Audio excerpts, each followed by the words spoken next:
If you look at the great philosophers and various different people from the past and theologians and all those kind of people, we get inspired by what we've seen from the past. And one of the things that's quite interesting, now I know you don't like us talking about religion, but in a Christian perspective, Jesus suddenly appeared to the 12 disciples when all the doors were closed, and at the end of his conversation, he was no longer there.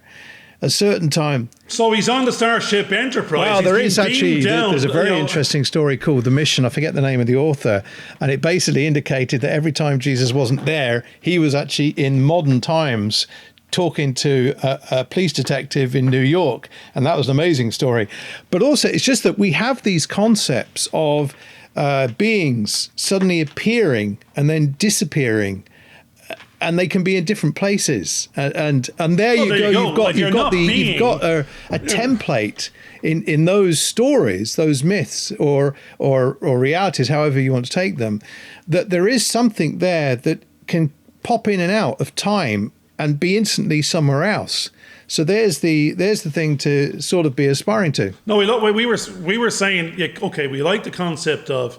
You can't be in two places at the same time because the consciousness has to be instantaneously in one or the other. But as soon as you occupy that, but what about Schrodinger's cat? You're not in the rest. Now you can start talking about what's the name's cat? Is it Schrodinger's cat? Schrodinger's cat. Now again, the weird thing about Schrodinger's cat, and I remembered summary pieces of it, but I forgot about the other elements that were there. And actually, Schrodinger was trying to make a fun or a mockery of another sort of theory. It was actually his own theory. It was his own theory. He'd come up with that theory and actually thought it sounded so daft that he'd try and see if he could disprove it.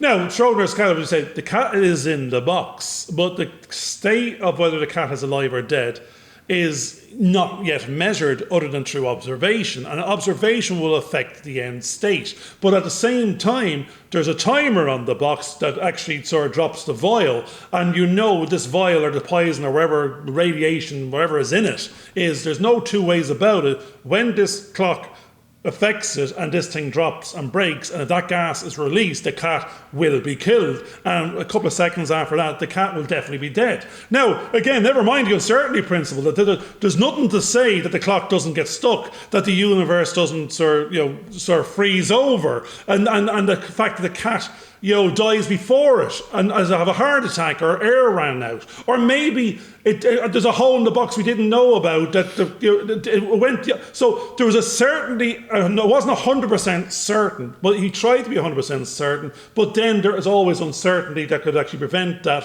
When is a cat actually dead? Without observation, and you won't really know till you open the box. But that was really a case of yay or nay, 0 or 1, that state of measuring and observation actually could influence the result, but you did have an element of certainty based on probability. Do what it says on the tin and follow and share.